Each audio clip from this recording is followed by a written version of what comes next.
عمران خان صاحب اور بشرا be be صاحبہ کے خلاف کچھ ایسے الفاظ استعمال کیے ہیں جو خان صاحب کو پسند نہیں آئے ہیں. تو اس والے معاملے کے اوپر تو جنرلی بانی پاکستان تحریک انصاف بڑے اسٹرکٹ ہوتے ہیں. ایسی کوئی بات ہوئی تھی, کوئی کلیئرٹی آئی کوئی چیز پہ؟ مجھے بھی یہ بتایا گیا تھا کہ خان صاحب کے سامنے ایک حضرت ہیں, میں ان کا نام نہیں لیتا ہوں, اور پھر دو اور حضرات نے پھر ان کی تصدیق کر دی کہ واقعی یہ بات میں نے لندن میں خان صاحبہ اور بی بی صاحبہ کے حوالے سے ایسے الفاظ کہے جو نازیبا تھے. میں جب اس دن جیل میں گیا تو خان صاحب سے پہلے, ابھی خان صاحب اس وقت موجود نہیں تھے, عدالت کی طرف تھے, تو میں بشرا بی بی صاحبہ کی طرف گیا. اچھا. ان کے سامنے میں بیٹھ گیا اور سب سے پہلے میں نے یہ مسئلہ ان کے سامنے رکھا کہ کیا آپ کو یہ بتایا گیا ہے کہ میں نے کوئی آپ کے حوالے سے کوئی الفاظ کہے ہیں؟ تو بشرا بی بی نے انکار کیا کہ مجھے ایسی کسی بات کا علم نہیں ہے. ہو سکتا ہے کہ انہوں نے مربتاً جو ہے یہ کہا ہو, لیکن جو بھی تھا جب خان صاحب آئے تو خان صاحب کے سامنے بھی یہ بات میں نے رکھی. اچھا. تو میں نے کہا اگر سیاست اس لیول پہ آتی, میں نے کہا آپ کا ذہن یہ مانتا ہے کہ میں یہ کر سکتا ہوں؟ ہو سکتا ہے کوئی آپ کی پالیسی پہ میں نے تنقید کی ہو, لیکن مغلظات کہنا یا گالیاں دینا وہ بھی آپ کو اور آپ کی زوجہ کو, اور اگر سیاست اس نیچ پہ آتی ہے کہ مخالفین کو اس طریقے سے ٹانگیں کھینچی جاتی ہے. بہرحال میرا جو انداز بیان تھا وہ شاید تھوڑا سا بات میری اونچی تھی اور جذباتی تھا میں, اور خان صاحب نے بڑے پیشنٹلی مجھے سنا اور میرا حق بنتا تھا کہ خان صاحب میرے گلے سنتا. اچھا, مطلب آپ نے پراپر اونچی آواز کے اندر گلے شکوے کیے؟ جی, میں جو مجھے ٹھنڈے ہو کے نہیں گئے تھے آپ, مطلب you were not calm and composed, you were emotional. 1% میری غلطی نہیں تھی, نہ میں نے کوئی غلط کام کیا تھا, اور جو کیا تھا اس کا صلہ ملنے کے بجائے جو جس انداز میں جو ہو رہا تھا اس پہ میرا حق بنتا تھا. اور دوسری بات یہ ہے کہ میں سیاست میں میرے کوئی سٹیکس نہیں ہے, نہ میرا کوئی کاروبار ہے, نہ کوئی ایسی مجبوریاں ہیں کہ میں جو ہیں, تو لہذا آر اور پار والی شخصیت تھا. لیکن اگر کسی نے آپ کے بارے میں یہ بات کہی ہے جا کر بانی پاکستان تحریک انصاف کو, تو آپ کو اس کا نام پتہ ہے, آپ کو وہ شخصیات جنہوں نے تصدیق کی اس بات کی ان کا نام بھی پتہ ہے, وہ معاف کیسے کریں گے؟ کیا آپ کا ذہن صاف ہو جائے گا ان کے بارے میں؟ یا یہی جو کشمکش اس ٹائم پر پاکستان تحریک انصاف میں چل رہی ہے, ادھر شکیل صاحب ہیں ان کی سپورٹ عاطف خان کر رہے ہیں, ادھر جنید اکبر ان کی سپورٹ کر رہے ہیں, اور دوسری طرف جو ہے سی ایم ہے, اسی طرح کی کوئی سچویشن آپ کے ساتھ بھی چلتی رہے گی؟ نہیں, میں تو بیسیکلی چیف منسٹر جو ہیں علی امین خان, وہ تو کافی سینئر ہیں پی ٹی آئی میں, اور وہ بڑے مطلب ایک جس طرح عاطف خان ہیں وہ بھی سینئر ہیں, اور یہ ان کے مضبوط دڑے ہیں, یعنی دوستیاں ہیں, تعلق ہیں. شکیل خان بھی تیسری دفعہ منسٹر بنے. شکیل خان جو ہیں وہ بھی مطلب پی ٹی آئی کا. کیوں اتنی دھڑے بازی کیوں ہو رہی ہے؟ نہیں, دھڑے بازی سے مراد یہ ہے کہ پارٹی کے اندر گروپس ہیں, یعنی ایک دوسرے کو سپورٹ کرتے ہیں, یعنی ساتھی ہوتے ہیں, ہم خیال ہوتے ہیں. بدقسمتی سے میرا ایسا کوئی گروپ نہیں تھا کسی کے ساتھ بھی. میں سب کے لیے تھا, سب میرے دوست تھے, سب کے کاز کے لیے میں لڑا ہوں, سب کی کمپین کی ہیں, لیکن میرے کمزوری کی وجہ شاید یہی تھی کہ میں کسی گروپ کا حصہ نہیں بنا تھا یا کسی سے. اب جب یہ ہوا تو 4-5 لوگوں نے آواز اٹھائی, اور جس میں یہ سب لوگ آؤٹ آف سلیبس آئے. مثال کے طور پہ برسو گور صاحب جس جرت کے ساتھ اس نے اپنا موقف میرے حوالے سے دیا, علی محمد خان صاحب, میری کوئی توقع ایسی نہیں تھی کہ, کیونکہ میں اب سیاست کو سمجھ گیا ہوں تھوڑا بہت, یعنی جو پارٹی میں تھوڑے سے اچھے نشستوں پہ ہیں تو ان کو ناراضگی ان کی مول لینے کے بجائے خاموشی کو لوگ ترجیح دے رہے ہیں. کچھ ایسے ہیں جن سے شاید میری ذہن میں یہ ایک خیال ابھرا تھا کہ شاید یہ بول پڑے, وہ نہیں بول پڑے. لیکن وہ توقع تھی آپ کو؟ بہرحال جو بھی ہے, آپ برائی تو نہیں کر رہے نا کسی, لیکن آپ کی توقعات تو کسی کے ساتھ جڑی ہوتی ہے نا. کس سے توقعات جڑی ہوئی تھی آپ کی جنہوں نے آواز نہیں اٹھائی؟ مطلب یہ ان سے توقع تھی جن کے لیے میں نے وہ کیا تھا کہ ان کے اپنے بھائی ان کے لیے نہیں کر سکے. کس کے لیے؟ نہیں, مطلب یہ بہت سارے ہیں نا, کڑا وقت گزرا ہے, میں بہت ساروں کے نزدیک رہا ہوں, لیکن نثار جٹ ہیں, ان کا نام ضرور لوں گا. اچھا. جو اپنے ضمیر کی آواز پہ حق اور سچ کی بات ضرور کہہ گئے. نثار جٹ ہے ہمارے میں نے فیصل آباد سے, چنگیز خان کاکڑ ہے, یہ علی محمد خان اور برسو گور صاحب کے علاوہ شاندانہ گلزار ہیں. So you think کہ انہوں نے اپنی ضمیر کی آواز سنی. اب جنید اکبر خان تھے,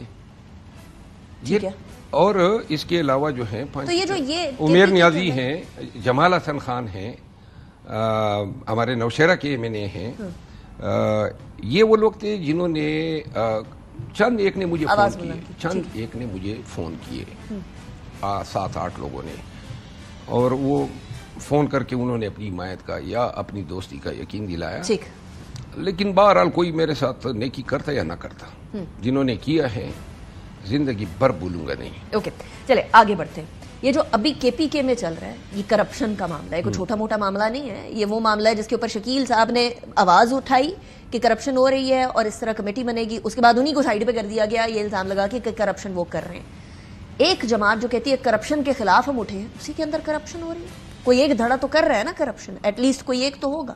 کون سا دھڑا ہے جو کرپشن کر رہا ہوگا؟ کہ کرپشن میرا خیال ہے کوئی نہیں کر رہا ہے، میری ذاتی رائے ہے، کیونکہ میں کے پی سے ایم این اے ہوں اور کے پی کی گورنمنٹ میں تقریباً تمام وزراء کو جانتا ہوں. علی امین خان تقریباً ہر دوسرے دن بات ہو جاتی ہے. یہ جتنے عاطف خان صاحب اور علی امین خان صاحب جو ہیں، عاطف خان صاحب سینئر آدمی ہیں پارٹی میں، اور علی امین خان یہ الیکشن سے قبل بھی ذرا تھوڑی سی رسکشی تھی. اوکے. یہ اور میرا خیال ہے کہ الیکشن کے بعد بھی، کیونکہ ہوا یہ کہ یہ لوگ جو ہیں سیریس سے صوبائی اسمبلی پہ الیکشن ہی نہ لڑ سکے. تو یہ چیزیں جو ہیں یعنی گرج پہلے سے تھا. اوکے. یہ کوئی اس طرح نہیں ہے کہ اچانک کوئی 20 کروڑ روپے بھیجنے کا سی ایم تک پیسے، یہ الزام کوئی چھوٹا الزام تو نہیں ہے. یہ تو پرانی ویڈیو ہے. 20 کروڑ والی ویڈیو یہ تو جب کے پی گورنمنٹ میں محمود خان وزیر اعلیٰ تھا. نہیں، لیکن ابھی جو الزام وہ لگا رہے ہیں کرپشن کا، وہ تو ابھی کے افسران کی بات کر کے لگا رہے ہیں نا، وہ پہلے والے کرپشن کا الزام نہیں لگا رہے، وہ ابھی کا کرپشن کا الزام لگا رہے ہیں. جب شکیل خان پہ الزام لگ گیا کہ جی کمیٹی نے یہ ریکمنڈیشن دی ہے، تو شکیل خان نے بھی جوابی الزام لگا دیا. ان الزامات کی صرف اتنی نوعیت ہے. بیسیکلی اختلافات سیاسی ہیں اور کرپشن کا رنگ دے کے اس میں میرے خیال میں پارٹی کے کاز کو نقصان پہنچایا جا رہا ہے. خان صاحب سے جب کل ملاقات ہوئی تو یہ معاملات ڈسکس ہوئے. اچھا. خان صاحب نے بیسگور صاحب بیٹھے ہوئے تھے، ان کو یہ کہا، عاطف خان صاحب کے لیے پیغام دیا کہ عاطف خان صاحب مجھ سے مل لیں، جنید خان کے لیے بھی. لیکن ساتھ میں بیسگور صاحب کو یہ بھی کہا کہ علی امین خان کی حکومت کو اگر کوئی گرائے گا تو میں یہ اسمبلی ڈیزالو کر کے گورنمنٹ ختم کر سکتا ہوں، لیکن علی امین کے ٹانگوں تلے میں یہ اقتدار کا مسند چھین نہیں سکتا ہوں. یہ بڑے ہی واشگاف الفاظ میں انہوں نے کہا. اچھا، ایک اور چیز جو ڈسکس ہوئی وہ 22 تاریخ کو جو جلسہ کرنا ہے وہ ڈسکس ہوا اور آپ کو اس کی ذمہ داری سونپی گئی ہے. پہلے تک تو ہم یہ سن رہے تھے کہ خان صاحب نے کہا ہے کہ این او سی کے بغیر ہم کوئی جلسہ جلوس نہیں کریں گے. اب آپ کہہ رہے ہیں ابھی ہمیں این او سی کی بھی ضرورت نہیں ہے. کیا عمران خان صاحب نے اپنا مائنڈ چینج کر لیا کہ این او سی کے بغیر چلیں؟ نہیں، یہ جو این او سی والی باتیں ہیں نا، یہ جب میں علیحدہ ہوا تو اس کے بعد این او سی کی پیچھے یہ پڑ گئے کہ این او سی ملے تاکہ، اور خان صاحب کہتا ہے کہ تصادم نہ ہو. تو یہ احتجاج تو بنیادی طور پہ میں کرتا تھا، صرف میں، اور یہ 9 مئی کے بعد سے لے کر پارٹی کے پلیٹ فارم سے پورے ملک میں کیا. کبھی خان صاحب نے تو مجھے یہ نہیں کہا کہ این او سی لے کے احتجاج کرو. خان صاحب نے کبھی یہ نہیں کہا کہ کیا پارٹی لیڈرز جھوٹ بول رہے تھے کہ خان صاحب نے کہا کہ این او سی چاہیے ہمیں، این او سی کے بغیر نہیں کریں گے؟ میں آپ کو گزارش کروں نا، خان صاحب ہیں جیل میں بندی، اس کی لمیٹڈ ایکسیس ہے انفارمیشن تک، اور گنتی کے لوگ ملتے ہیں، وہی چہرے ہیں. تو لہٰذا جو سجیسٹ کیا جاتا ہے خان صاحب اسی کو دیکھ کے ایک آپشن ایکسرسائز کر لیتا ہے. جب میری ملاقاتیں ہوتی تھی تو ہم نے تو کبھی این او سی کی بات ہی نہیں کی تھی. خان صاحب کو علم تھا، پرچے ہو جاتے ہیں، پکڑ دکڑ ہو جاتی ہے. لیکن بعد میں 8 فروری کے بعد بھی چند میں نے یہاں پہ اسلام آباد میں ریلیز کی، جلسے کیے. لیکن جب میں سائٹ پہ ہوا تو اس کے بعد جو ہے پارٹی کی خوشائد خواہش یہی تھی کہ تاکہ لوگ ڈر کے نہ آئیں اور امٹ کے آئیں، تو این او سی کے پیچھے انہوں نے. لیکن میں نے کل خان صاحب سے جب ملا ہوں تو، اور میں آج بھی یہ اسی پہ بلیو کرتا ہوں کہ ہمارا احتجاج، ہماری تحریک، ہماری جدوجہد یا خان کی رہائی کے لیے یا مینڈیٹ کی ریکوری کے لیے وہ کسی این او سی نو این او سیز ریکوائرڈ. لیکن مرفت صاحب ایک اور بات آپ نے کہی ہے وہ بڑی تشویشناک ہے. آپ نے کہا ہے ابھی کل کو دوبارہ کچھ 9 مئی جیسا ہو جاتا ہے تو اس کی ذمہ داری میرے پہ ہوگی, خان صاحب پر نہیں ہوگی, پی ٹی آئی پر, باقی پر نہیں ہوگی. آپ کچھ اس طرح کا ارادہ رکھتے ہیں کہ اس طرح کا کوئی واقعہ دوبارہ ہو؟ کیونکہ that was a dark day in the history of Pakistan. نہیں ہونا چاہیے اداروں کے اوپر اس طرح سے اٹیک. کیا آپ اس طرح کا کچھ اور دیکھ رہے ہیں یا کرنے کا ارادہ رکھتے ہیں, یا یہ دھمکی کے طور پہ لیا جائے؟ میں قانون سے وابستہ ایک شخص ہوں. ایک ایک لفظ جو میں زبان سے نکالتا ہوں مجھے پتہ ہے کہ اس کے قانونی نتائج کیا ہو سکتے ہیں. میں نے یہ کہا ہے کہ جدوجہد اور سیاسی ایک احتجاج جو ہیں وہ ہمیں کرنا ہے اور ہم کریں گے. اب پاکستان میں جو حالات ہیں خصوصاً پنجاب میں وہ احتجاج کرنے تو نہیں دے رہے ہیں جو آپ کا آئین کے تحت آرٹیکل 16 کے تحت بنیادی حق ہے. اب میں کل کلاں کو 1000 یا 5000 یا 1 لاکھ لوگوں کے ساتھ لاہور میں جلسہ کرتا ہوں. انہوں نے کہنا ہے ہم نے نہیں کرنے دینا ہے, جو ان کا طریقہ ہے اور جو پورے ملک کو پتہ ہے. تو لہٰذا کیا ہوگا, یہ ہم پہ ٹیئر گیس کریں گے. میں یہ صرف پوچھنا چاہ رہی ہوں کہ آپ اس ٹائم پر چاہ رہے ہیں کہ کچھ 9 مئی جیسا ہو یا دھمکی دے رہے ہیں؟ میں یہ چاہ رہا ہوں اور واشگاف الفاظ میں, یہ زندگی موت سے بھی بدتر ہیں جو ملک میں ہم گزار رہے ہیں. اگر کسی کو احساس ہے کوئی آزادی نہیں ہے, کوئی بنیادی حقوق نہیں ہے, کوئی عدالتوں کی آزادی نہیں ہے اور اسے جان چھڑانی ہے, اور کس طرح جان چھڑانی ہے, مصلحتوں کے تحت یہ ڈیلے کرنا جس طرح یہ نون کرتے آئی ہے. میں یہ سمجھتا ہوں کہ جو بنگلہ دیش ماڈل ہیں وہاں پہ لوگ نکلے 4 لاکھ لوگ, یہی حالات تھے. الیکشن کمیشن آئی جیک تھا, مینڈیٹ چوری ہوا تھا, ساری اپوزیشن جیلوں میں تھی, بنیادی حقوق سلب ہو چکے تھے, 4 لاکھ لوگ نکلے. 17 کروڑ کی قوم جو ہیں وہ اب آپ بنگلہ دیش ماڈل چاہ رہے ہیں پاکستان کے اندر؟ بنگلہ دیش میں جب سرکار نے 300 لوگوں کو مارا, حسینہ واجد کی حکومت نے, میں یہ چاہتا ہوں کہ ملک میں اگر کوئی پاکستانی یہ نہیں چاہتا ہے تو شاید وہ اس ملک کے ساتھ وفادار نہیں ہو آپ سکتا. انسٹیگیٹ کرنا چاہ رہے ہیں کہ کوئی حکومت جو ہے ایسا ریئیکٹ کرے جہاں شہادتیں ہوں اور پھر بنگلہ دیش ماڈل آ سکے؟ دیکھیں میں یہ کہہ رہا ہوں, ذرا مجھے تھوڑی سی بات ختم کرنے دیں. ہماری جدوجہد, ہمارا جلوس, ہمارا جلسہ, ہمارا دھرنا یہ پرامن ہوگا. جس طرح 80 سے زیادہ جلسے جلوس کنونشن میں نے کیے, ایک گملہ نہیں ٹوٹا. لیکن اگر ہمیں یہ نہیں کرنے دیا جاتا ہے تو آپشن کیا ہے؟ آپشن یہ ہے کہ یہ 5000 10,000 لوگوں پہ تو ٹیئر گیس کر سکتے ہیں, یہ 1 لاکھ لوگوں پہ نہیں کر سکتے. Interesting point. اچھا اب بنگلہ دیش ماڈل کو ہی دیکھیں. میں اب سنو نا, میں اب یہ کہہ رہا ہوں کہ اگر یہ تشدد کر لیتے ہیں تو نہ میں پیٹ دکھاؤں گا, نہ آنسو گیس, ٹیئر گیس اور ڈنڈے کے آگے سرنگو ہوں گے. ہم وہی کریں گے جو قانون اور آئین کے تحت ہمارا حق ہے. دھرنے بھی دیں گے, روڈ بھی بلاک کریں گے.